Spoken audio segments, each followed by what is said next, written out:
now that we're in our thinking chair, let's think. You will help, right?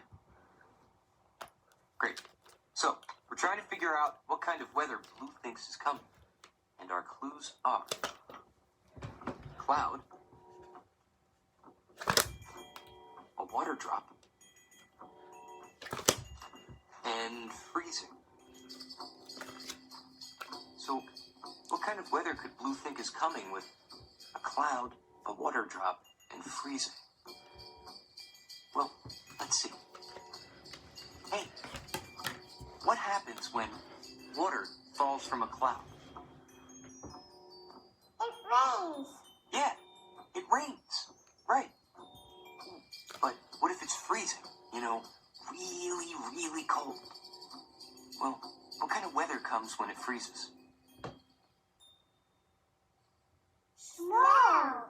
It snows. Yeah, of course, Blue. Oh. Do you think that snow is coming?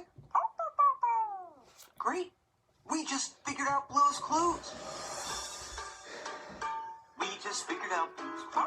We just figured out Blue's clues. We just figured out Blue's clues. 'Cause we're really smart.